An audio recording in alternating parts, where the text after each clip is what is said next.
Hi, I'm Sheila Kuehl. Welcome to Get Used to It.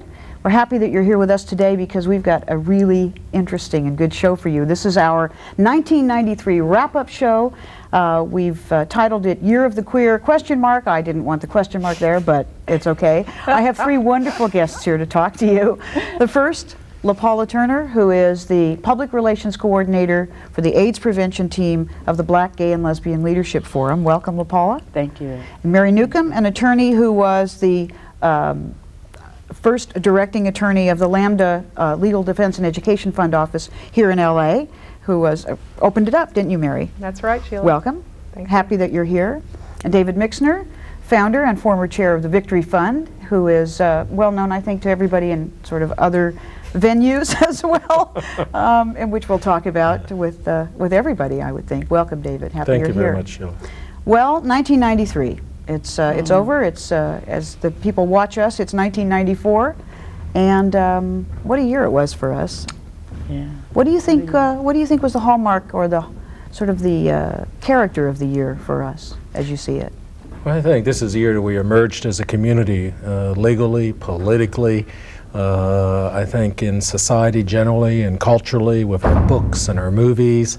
And I think that you could hardly open up a paper in any day of the week without seeing our movement covered in some form, whether it was a book review or on the front page with the military or the courts, which seems to be clogged with our cases. But all of a sudden, I mean, isn't it interesting? We could have done this show last year and said 1992, you know, and nothing happened. I mean, why this year all of a sudden? What do you think were the elements of it?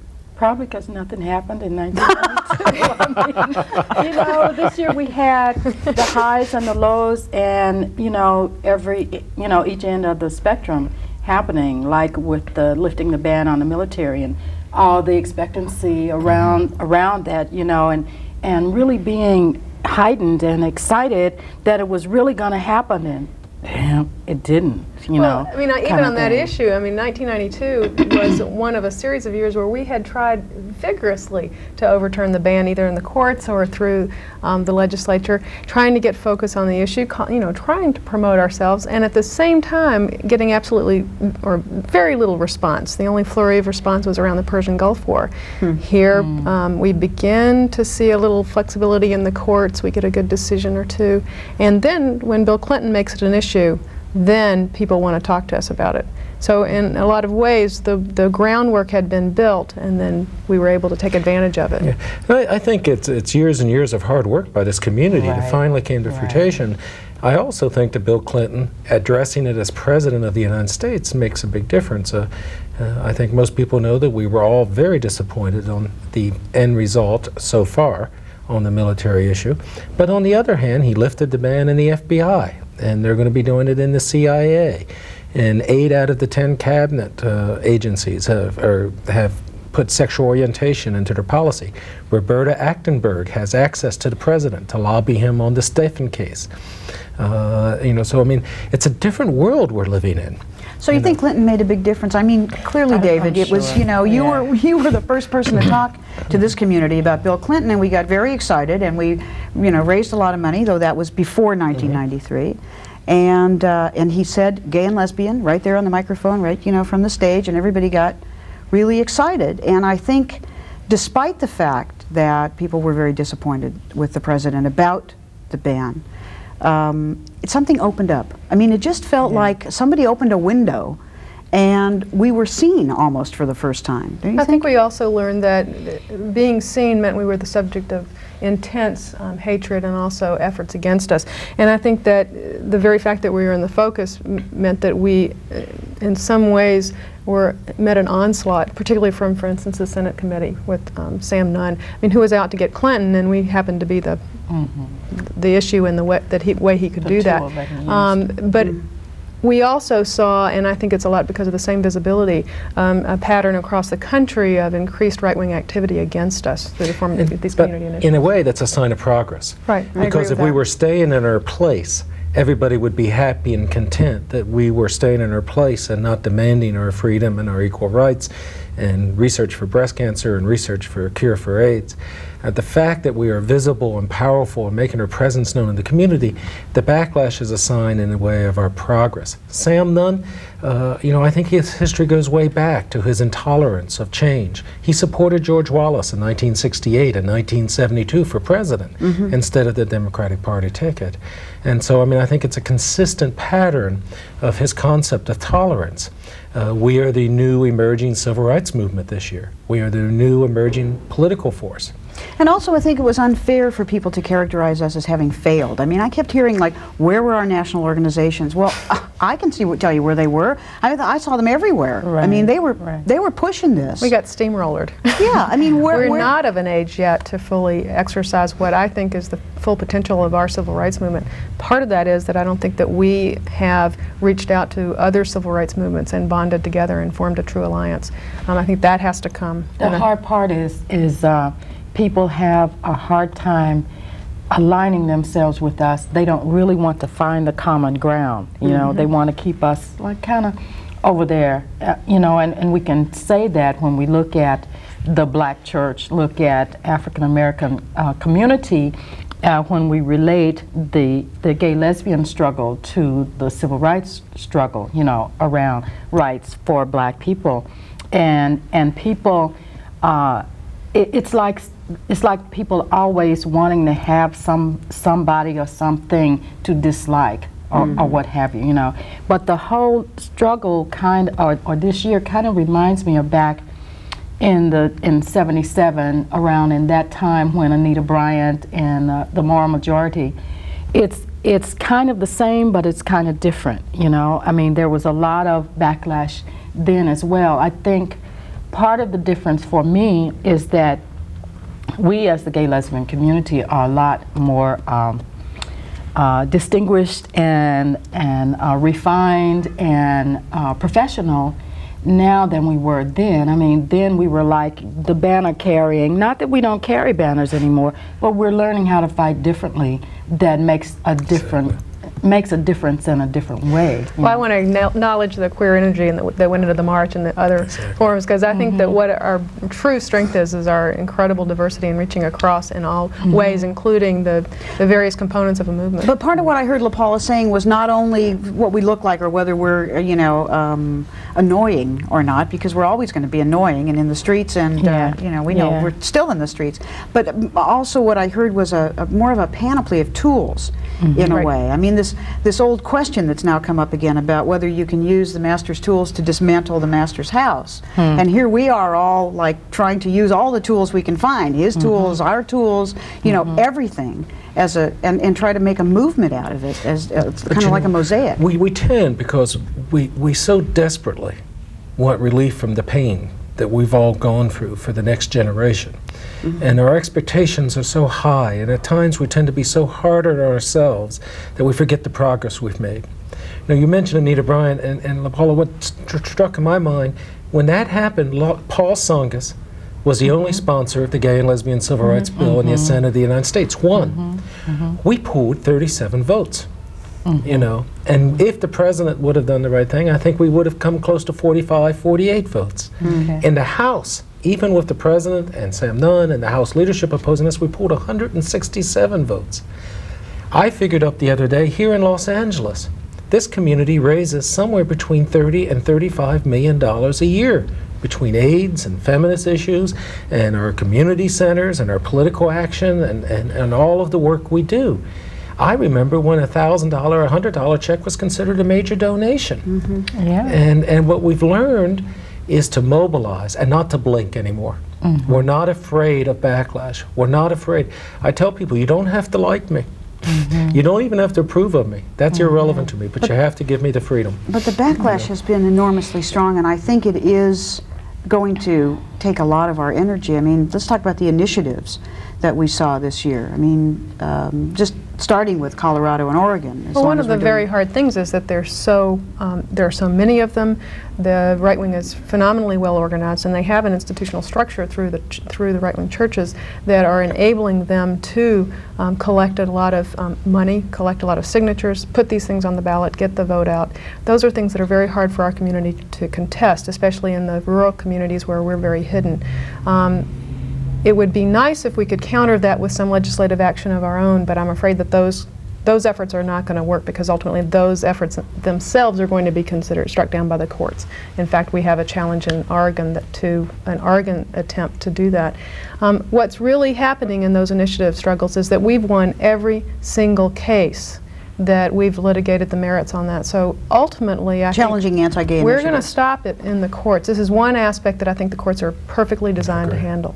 And that's a good thing for us. Because it's unconstitutional. I What mean, happens is that people are so appalled by the hatred that's evidenced by these initiatives and by the threat that it is to our structure of equality, and the principle of equality in this country, that I think it's like the Anita Bryant experience. It pulls people that ordinarily might not sympathize with us to finally understand that we are the target of real hatred. And it makes visible the bigotry towards right. us, and in a way that enables people. That's why we're picking up additional people in support. I mean, this year we had everyone from Barry Goldwater to Mrs. King, working on the military thing. The AFL-CIO went up and lobbied. The NAACP and the Civil Rights Coalition for the first time joined us officially as part of a coalition. Ben Chavez spoke at the march. Exactly. Right. I mean, it's extraordinary progress we've made.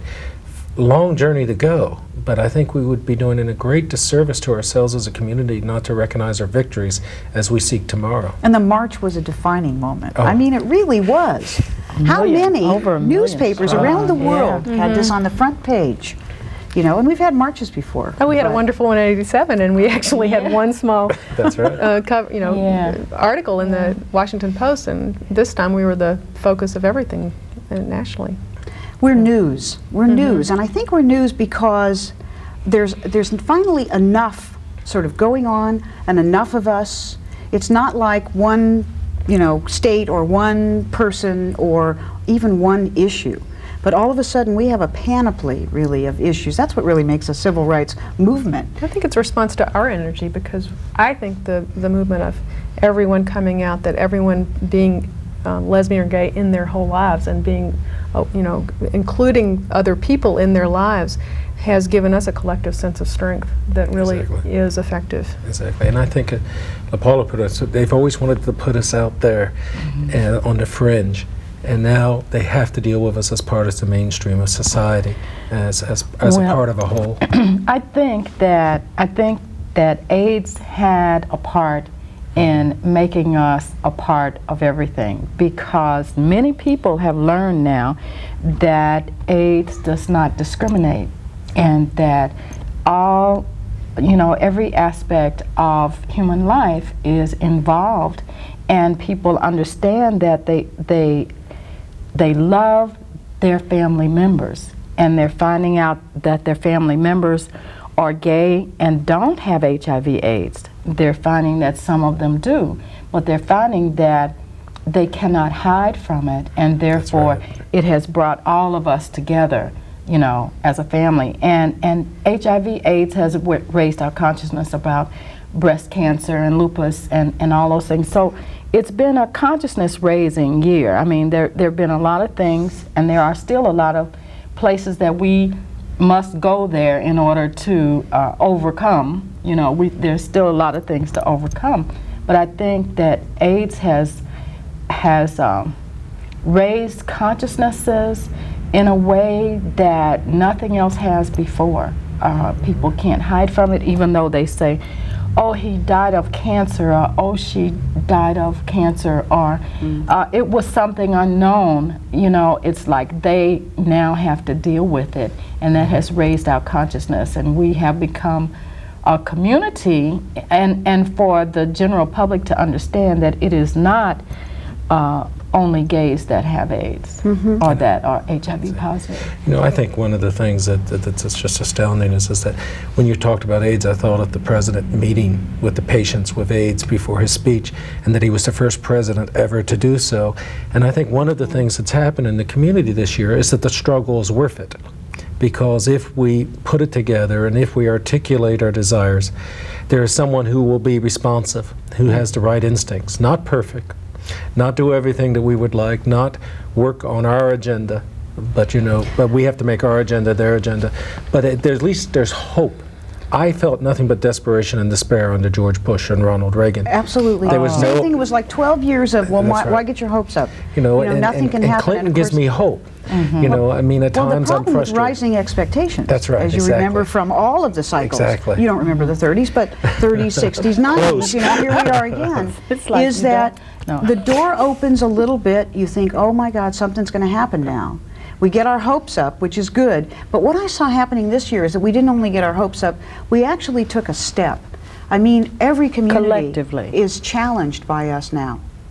You know, the African American community, as you were saying earlier, it's like, we're here, you know, Yeah. we are of you, we are you. You cannot simply say, please go away, because family, you know, is family, and it's the same with all of our families. Exactly. I think also, though, this year has taught us a lot about the limitations of that kind of opening of the door. I mean, I'm very, very happy that Bill Clinton was elected, and I think that there's been, you know, some good things done, but we've also seen some real very definite ways in which we wanted more, we didn't get more, and we're having to find other resources, other alternatives, turning to the courts, turning whatever it is that we have to do. We're understanding that it's a much more complicated process, and that Bill Clinton can't do And things the for us. long-term process. Yeah, and the bottom line is we're responsible for our own lives. You know, I mean, I know I did. I put too much faith that this man would take care of all of it for us. And the person that has to take all of it is myself with my brothers and sisters. You know, John Kennedy did not spontaneously respond to the plea of African Americans in the early 60s. It was the sit-ins, the freedom rides, the, you know, the teach-ins that educated the president about the right course, and he had the right instincts, and he responded as well as Lyndon Johnson. I think the same is true of Bill Clinton. Do you think it makes a difference, too, having our own candidates, too? I mean, we're Oh, getting yeah. elected now, where we used to be working for candidates because they were okay on our issues. Remember that? Right. It was sort of like, let's put our PAC money together and put it in somebody who might be nice to us. And now we basically are supporting our own and electing our own. We have over 200 people who are elected to office who are gay and lesbian around the country now. There was one congressman I wasn't too happy with, however, on the military issue. No, I wasn't either. But he was elected before we put his money together, so. But still, I think that sort of power has been important to us. But we also have to support those who have put their neck out for us, even when they're not gay and lesbian. I mean, we've seen some tremendous contributions from, for instance, Senator Kennedy. You know, Gary Barbara Stokes Boxer. was out there, but Senator Kennedy gave us some real help. Barbara Boxer was heroic on the military issue on the floor of the Senate, and during Roberta Achtenberg's bitter and ugly confirmation fight. Yes. I mean, she was Oh, she was extraordinary. stunned after that. I saw her.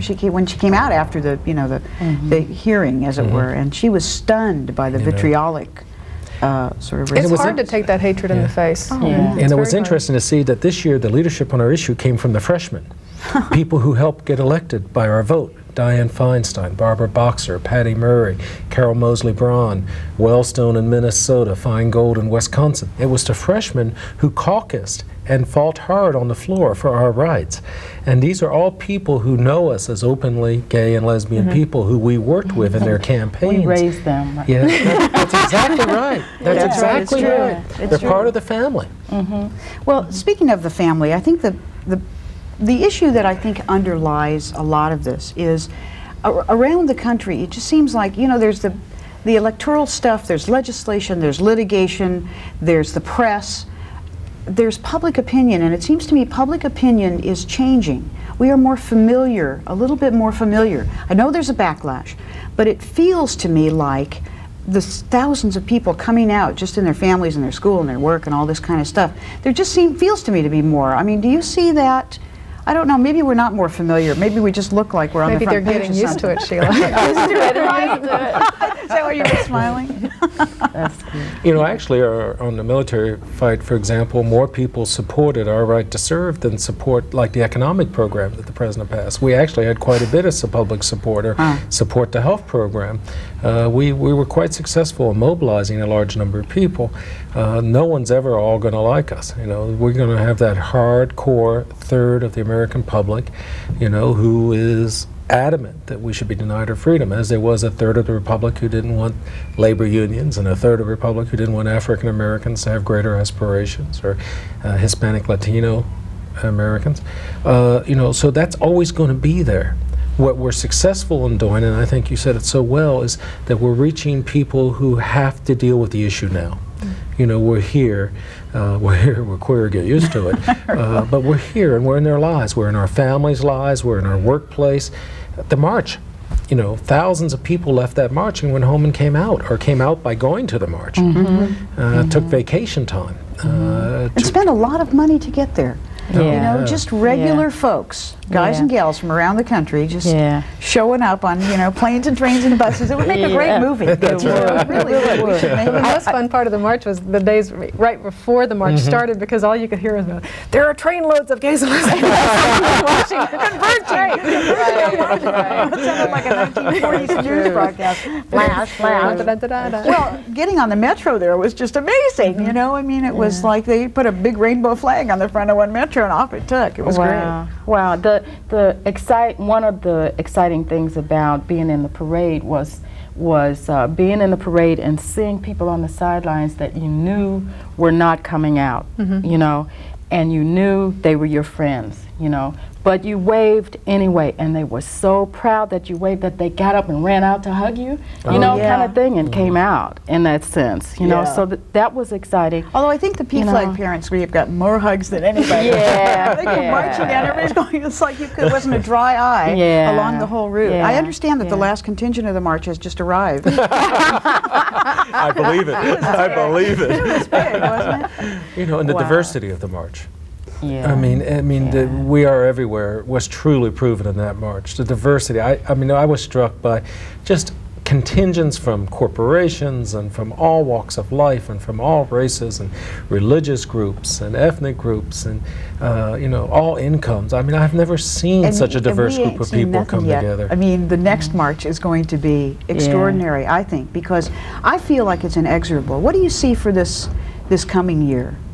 Do you see the backlash, sort of halting us in our tracks, or all these things are possible? What do you think? I doubt if it's gonna stop us at all. I think in the in the gay and lesbian African American community, it's making us a lot more determined to be even more visible, but to be recognized as human beings in the Black church, in the community. Just in every level of business and play and comedy and just everything. We have been seen more, and I mean Black, lesbians, and gays. We have been seen more. We have hobnobbed. We have sat at the tables with the people, kind of thing, and like Chip Murray, and nobody else can deny us anymore because we are right here, and so. It's also making us more determined in the general gay and lesbian community to challenge you all about your racism, because that exists in our community. It has to, because we all came from the same society. Right. But it's making us a lot more determined that the next march we're not an afterthought. Okay, we're not like, oh yeah, we better get some African Americans in here too, kind of thing. It's like we're not going to be an afterthought anymore. We are going to be a part of sitting down at the table and determining what the program is, And I think that applies to the whole community in the society. We've sat at the table. We're not going to go back to waiting on the table. We've seen, in a sense, the promised land, and I don't see us ever going back. I see setbacks. I see a very bitter, difficult year ahead of us, where it's going to be, all of us are going to have to examine our own homophobia, our own sexism, our own racism, to work together to get to a common place. And it's not going to be easy. And we will definitely have setbacks. We will have losses on the initiatives. We will lose some court cases and win others. The president will be a saint on some issues and disappoint us on others. But we're not going back. You put it right. We're at that table. We're not going to get up and give our place away. Well, that's sort of the piece that makes me feel like we're a movement. I think we've been a community for a long time. And I have said before, a movement is really nothing but a community on wheels or headed somewhere. And we're not exactly sure. We think we want to be headed towards equality. And it takes a lot of pieces. We're not the first movement. You know, we know we have to be in court. We know we need a Gay Civil Rights Act. We know we need state legislation. We may agree this year that we want marriage. I mean, we don't know what's going to happen in Hawaii. We may get it in Hawaii because they'll finally say, you know, there is a case that says you have a constitutional right to marry, and it's sort of like they're going to go, oops, you too. You know, we don't know what's going to happen. But it's also public opinion. It's also the religious organizations. I mean, these have always been the pieces of movement. And I think we're finally in all of the various arenas where we can affect, you know, kind of what's going on and push it. And then, of course, there's Stonewall. Well, I do think that aura of celebration that was created, you know, this year as a result of the election, but then also with the march, is going to be continued through Stonewall. I mean, obviously, it's an opportunity. Yeah, the game. Boy, New York's going to be something, isn't it? In the summer? I can't wait. New York. Get your reservation. In the summer. Yeah, you have to get it right now. Yes. Yeah, yeah. Well, what else will we see this year? I think that we'll see more ugliness directed at our community probably ever than in our history. I mean, I think, you know, a lot of people and a lot of my friends were taken back at what they felt was our Joint Chief of Staffs, generals and admirals, feeling free to express openly without check homophobia before congressional committees or in the press, passing around cheap propaganda on videos. But I think we're going to see people fight back against us with an intensity that's going to take us all back, that the depth of the hatred, the depth of the bitterness towards our struggle towards freedom. On the other hand, I think that's going to make visible that our fears and the hatred directed towards us and the discrimination we fear is not made out of whole cloth, but real, very real. And as I say to people, it's something we feel every day. It's just being made visible now for the public as a whole to see it. It's unfortunate that most of the time when there is a cause or a movement that is really good and is about something valuable and about human life, that it takes all the craziness in order to make us fight back. But as that ugliness raises its head, it's like we're going to fight harder, and there are going to be more of us who are coming out. You know, our little agency moved out of the white community into the black community so that we could be more effective. And yeah, more people have come out. People come out on the telephone. You know, they say, is this the AIDS prevention team of the black kind of thing. But it's like you're saying, it's probably the new people coming out that's going to energize us to be able to face that more. And you know, I want to cringe when I hear about. I'm so tired of fighting already. You know, I mean, being a black lesbian, you know, and I choose to be a mother and I choose to be a Christian. You know, a lot of those things, but I get tired. I get tired. And are we really raising? Are we really training? Are we equipping others with enough information so that we can continue to fight? And are we resisting the kind of hatred and criticism that we level at each other and creating a community that forgives and works together instead of simply backstabs? Well, of course, with only 1 minute left to talk, that's where we want to raise the issue of how we treat each other. Let us say we would develop a community ethic. And the first ethic, of course, is to be very grateful when people come on your show and sound really smart.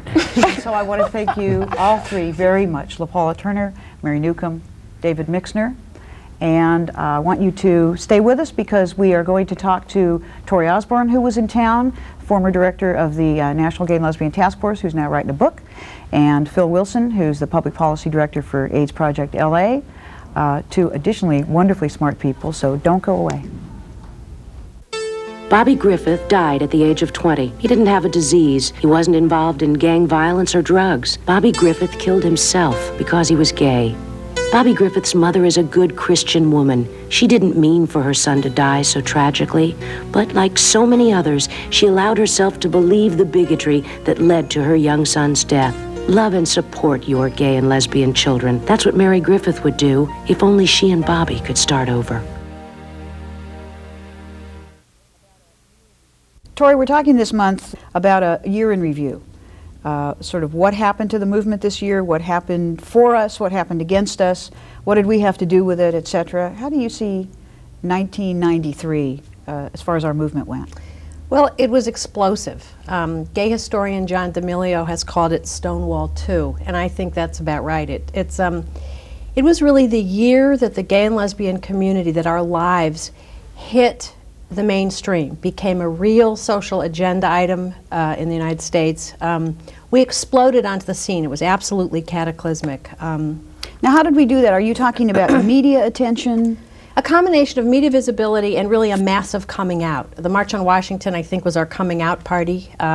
It was an absolutely extraordinary turnout. Lots of people had never been to anything before in their lives, and what you really saw was that we moved out of the gay ghettos and into the mainstream, into the small towns, into the second cities. It wasn't just a question of sort of urban subcultures in West Hollywood or San Francisco or New York, but the gay and lesbian issue, our real lives, moved out front and center. It was like we'd been in the shadows and we were suddenly in the sunlight. Why did this happen? I mean, well, I think there's really 4 reasons. 2 of them, are the immediate reasons, was the Clinton victory, the Clinton campaign, which mobilized a community that was ready to turn from the sort of horror of AIDS to hope for the future. And excuse me, and the right-wing victory in Colorado were the sort of immediate precursors, the wake-up calls that happened in November. Clinton victory opened up hope, sent a green light for tolerance, sent a message of support for the gay and lesbian issue from the convention on. And then the victory of the right in Colorado really woke up the liberal community, the non-gay liberal allies. But there's 2 other reasons that I think we forget. It was the brick by brick building of a community over 25 years. We're going to be celebrating the 25th anniversary of Stonewall this year. And what we have done quietly at the margins, often out beneath the radar of the press and certainly beneath the radar of mainstream attention, under a blanket of denial of our existence, brick by brick by brick by brick, the lesbian coffee houses, the gay youth groups, the community centers, the Stonewall Democratic clubs, the building of 15 or 20,000 community organizations that really have provided a community. And that community was ready after reason number 4, AIDS. No question about it. 13 years of fighting AIDS, fighting genocide from the government, having to do the government's work for us, building a community, beginning to see unity between men and women as we never had before. Frankly, remaking the shape of community health care, of healthcare delivery systems in this country, just exploded. It was like critical mass came together with the rising expectations and hope of the Clinton administration and the rise of the right on the other side. So you had, boom, spontaneous combustion, November 3rd, 1992. What that did, though, in 94, was to send a signal out. It really was like spontaneous combustion, tens of thousands of people coming out of the closet, either in response to the right or with a hope of a more tolerant political climate from the Clinton victory.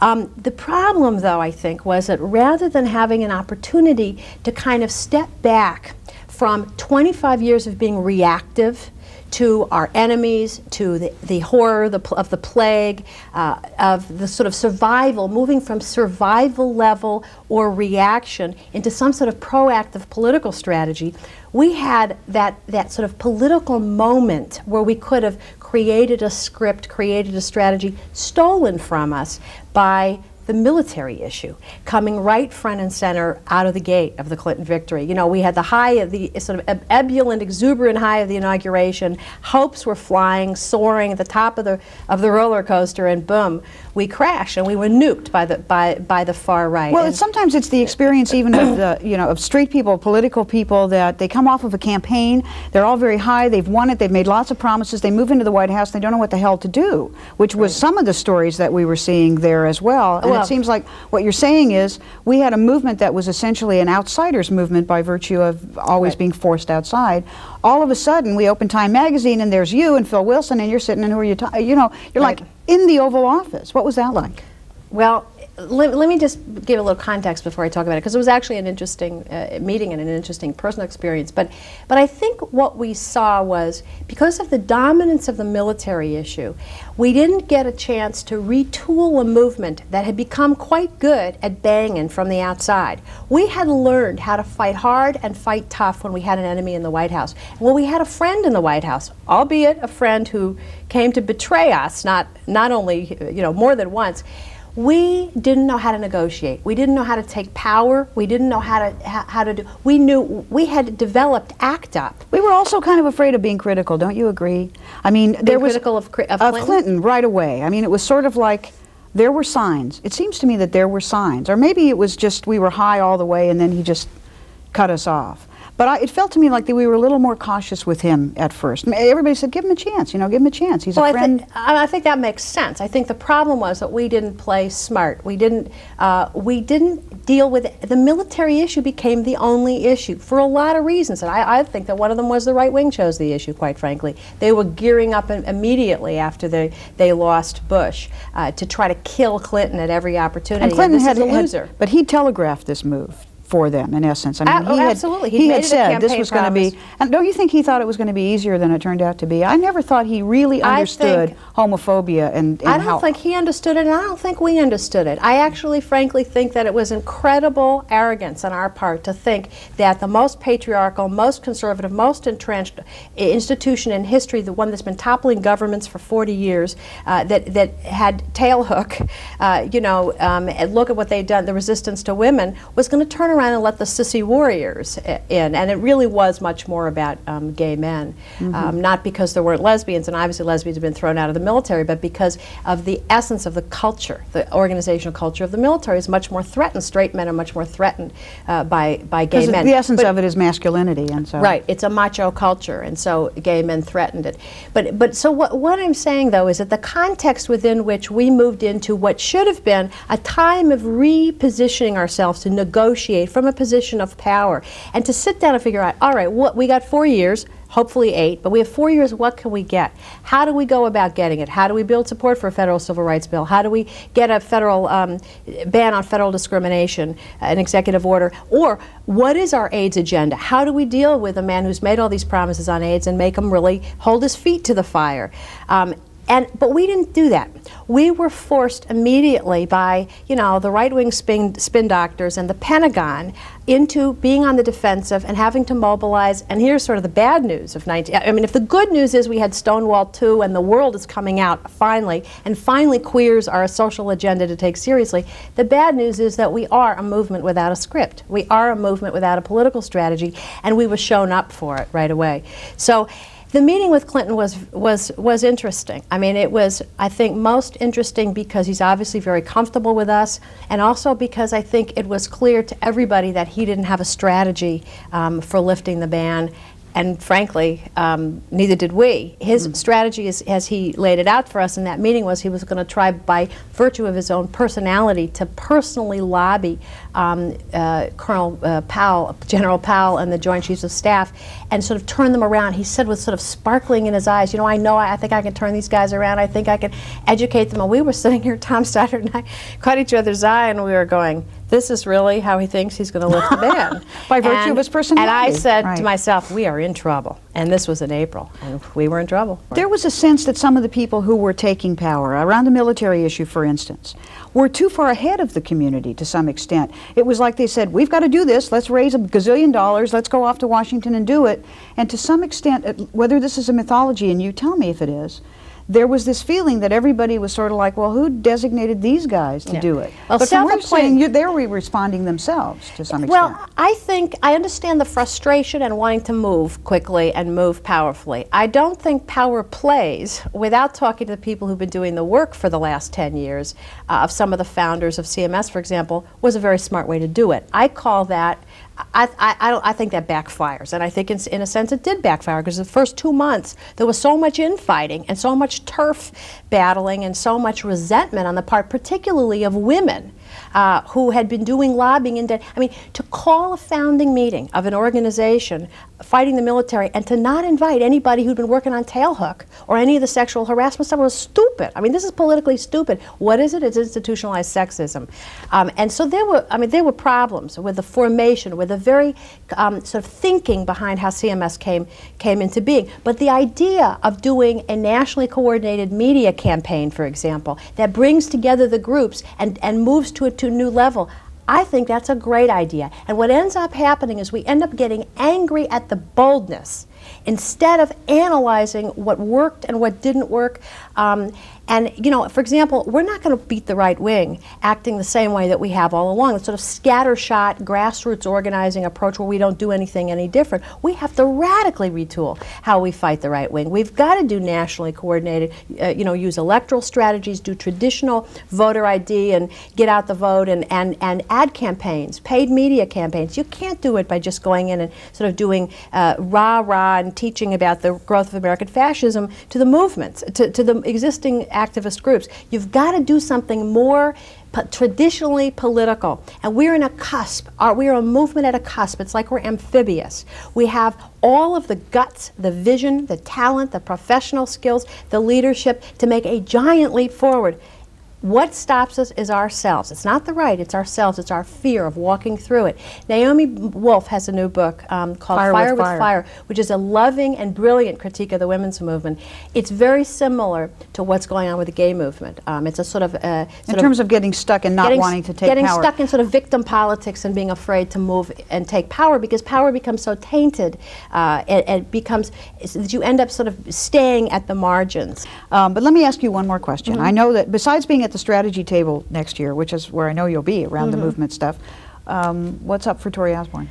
Well, after 25 years of pretty much non-stop, pretty workaholic activism, I'm taking a year, or 6 or 9 months anyway, to write a book. I'm going to write a book about the movement, where I think it's going. It takes some time to reflect on my experiences fighting AIDS and working in the lesbian feminism and working in the gay and lesbian community for 20 years.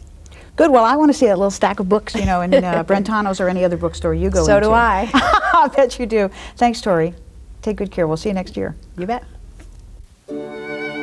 At first, we didn't know what to think. He said he was gay. We thought we had done something. I was so angry, so hurt. We didn't know where to turn. Talking to other families at Parents Flag was a lifesaver. Now we're closer than ever. She's the same daughter she always was. We love him just as much as always. Parents Flag helped us through it. You are not alone. Talk to us. We understand. For the Parents Helpline nearest you, call 1-800-4FAMILY. Hi. Welcome back to Get Used to It. Now I'm talking to Phill Wilson, who is the Director of Public Policy for AIDS Project Los Angeles, as well as having been the founder of the Black, Gay, and Lesbian Leadership Forum. Welcome, Phill. Well, thank you. It's Glad good to you're be here. Well, I'm thrilled. Well, as you know, we're doing year in review. We're very trendy here, and looking at 1993, the year that was. And I'm interested in your sort of assessment of the issues that were important to our community and sort of what happened to us in 1993, from your point of view. I mean, it's amazing that we're even talking about, you know, what happened in 1993. It seems like it was just yesterday that we had expectations of what was going to happen, the promise of 1993, the promise of Bill Clinton in the White House. Now, and I think that a lot of things happened in this year for the good and for the bad. I think that on balance, I would probably say on an issue-by-issue calculation, mostly for the bad. I'm not sure if the conclusion would be mostly for the bad if you talk about where we are as a community and the substance of the quality of our lives, and I've not done that kind of formulary.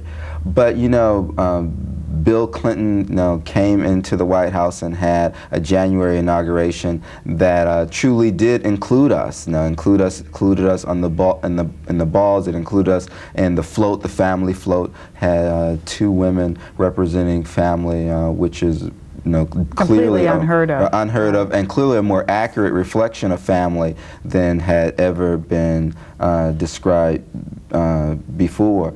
You know, and then, you know, the military, you know, issue came up, and the issues around the AIDS czar and what have you. I think that for me, in our community, certainly questions around what's happening with AIDS, and what happened with AIDS, and the question of race came up more so than it had ever come up before. And so I think those, from my perspective, and particularly in the area that I work, those are the most important things that happened this past year. Well, in terms of AIDS, it was, some people have complained that it was as though we lost our focus on AIDS somehow, because as though there was some kind of competition among issues in an agenda. And if you start looking at the military, then you're not looking at AIDS anymore, which I don't think in retrospect is really the case. But did you see something else happening with AIDS, or did we indeed lose our focus? I think three things happened. One of the things is that we were reminded, I don't know if we learned it, but we were reminded, although there's tremendous overlap, you know, gay and lesbian issues are not AIDS issues. You know, gay and lesbian people, primarily gay men, get AIDS, you know, but there's a whole nother agenda around a progressive movement that's involved civil rights and civil liberties. And I think that's what happened around the military issue. The other thing that happened is that we strategically were a one-note force. You know, and that one note was reactionary, because for 12 years, you know, we were able to develop reactionary muscles. I mean, we were exercising those muscles because that was the only thing we did. You know, now all of a sudden we have an opportunity and a responsibility to develop policy, to develop AIDS policy in a proactive way. And we were shocked to discover that there's still a need to deal with these reactionary things. You know, that even though there's a new Congress and even though there's a new president, the truth of the matter is that there's a lot of really ugly stuff happening around AIDS and HIV disease that we're still forced to react to. And so it required a tremendous increase in the amount of energy and resources that we spend on AIDS policy, because we don't have a proactive AIDS infrastructure. We have a reactive AIDS infrastructure. And it would have been nice if we could transfer the resources of that reactive infrastructure into a proactive movement. But that didn't happen. We still need every bit of the reactive infrastructure. Now, and we need an equally aggressive, proactive infrastructure. At the same time, when it really became clear that we have lost the power of organizations like ACT UP, or even the strategy of street activism. You know, how do you mean lost the power of it? Well, you know, I'm not sure if in the 90s the strategies that ACT UP used in the 80s are going to work.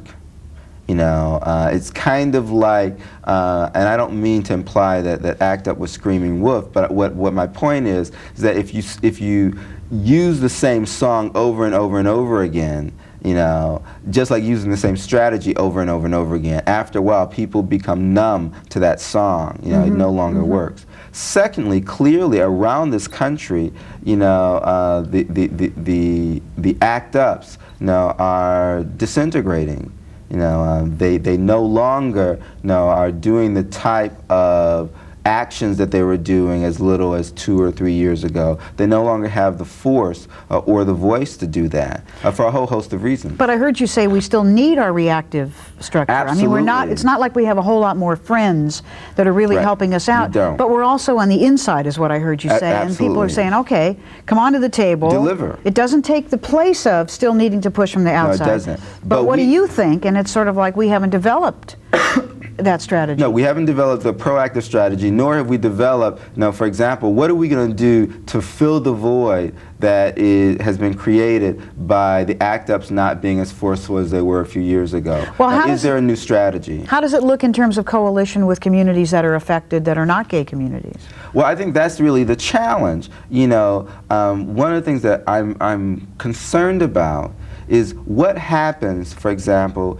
to a street movement, what happens to an activist movement when the profile of a person with AIDS is not a white gay man, when the profile of a person with AIDS is a black heterosexual woman. What happens to that? What happens to all of that anger? Where does Larry Kramer go? No, what do we do with that? And I don't know if we've come up with an answer to that question. Well, and if the profile of the person with AIDS is, symbolically, let's say, an African-American woman, does that help us build coalition with the community? Because the other thing that you talked about in terms of what you saw this year, and LaPaula also talked a bit about it earlier in the show, is sort of the impact of African-American, lesbian, gay people saying, we're in the community, you've got to deal with us, which has, I guess, had some impact both in terms of good stuff and bad stuff. Well, I want to answer the AIDS part of that question. I think that what you just did was a nice segue into the race question that's affecting our community. On the AIDS part, whether or not it's going to be a coalition is a question of how we deal with racism. Now, the truth of the matter is that the challenges of racism don't go away because we're dealing with AIDS. Right. And in fact, there is a tremendous possibility that some of those issues are exacerbated as a result of the HIV pandemic, particularly when we just did, as you said, kind of for the purpose of illustration, to say the profile has changed. The reality is that the profile of people with AIDS has expanded. There's still white gay men who get AIDS at disproportionate numbers, and there are other folks that get AIDS and are impacted by HIV disease. And what we're dealing with is not an expansion of resources. And so if I'm a black woman, if I'm a gay man of color, and if I'm a white gay man, and I feel like there are not enough resources to deal with all of us, and the way I respond to that, either internally or externally, is to say, this pie is too small. And I'm afraid if you take care of black women and I'm a white gay man, I'm afraid I'm not going to get taken care of. Or if I'm a gay man of color and you take care of white gay men, I'm afraid I'm not going to get taken care of. Or if I'm a Latina, and you take care of this other group, I'm afraid I'm not going to get taken care of. Then what I do is I invest in trying to stop other folks from getting taken care of. Right. And that exacerbates the issue of race in an HIV environment. And what else has affected it? I mean, with unfortunately, of course, time goes by so fast. There's not a whole lot of time left. But I'm interested in your thoughts about sort of the homophobia in the African American community as experienced by lesbian, gay people. One of the things that I want to say as we deal with the question of homophobia in the African American, to put it out front in the African American community, is that I don't believe that homophobia in the black community is any greater than it is in the white community. In fact, I would put forth the notion that it's less than it is in the white community.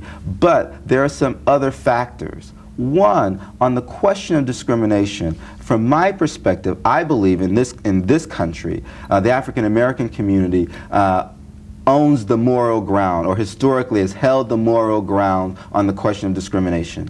And so when any part of that community supports discrimination of another people, it carries a certain amount of credibility that is very, very dangerous.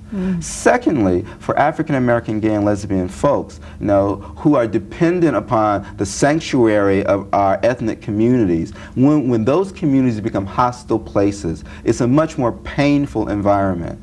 Now, to that extent, things like what's happening with rap artists and what's happening in the Shabba Ranks issue and the Butu Bantu issue around encouraging violence against gay people. Well, who do we think those gay people who are going to be the front line victims of that violence? They're going to be black gays and lesbians. We're going to be the ones that are going to be the front line victims of that. And so that is particularly scary and troublesome.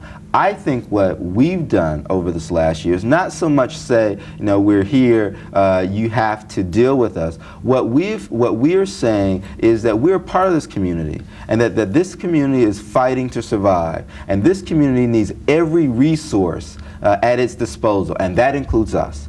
And historically we have been a resource. Now in the future we're going to be a resource, and no matter whether you like it or not, we're not giving up our heritage. We're not giving up our legacy. We're a part of the African American community, and we are necessary for the survival of that community, and we're going to be there to contribute to that. Well, I hope that's what 1994 holds. And I thank you very, very much for being here with us, actually with me. There's nobody else here but me and you. And, well, that's great company as far as I'm concerned. Great company for me too, Phill. Thanks very much. And it's nice having your company too. And remember, we're here, we're queer, get used to it.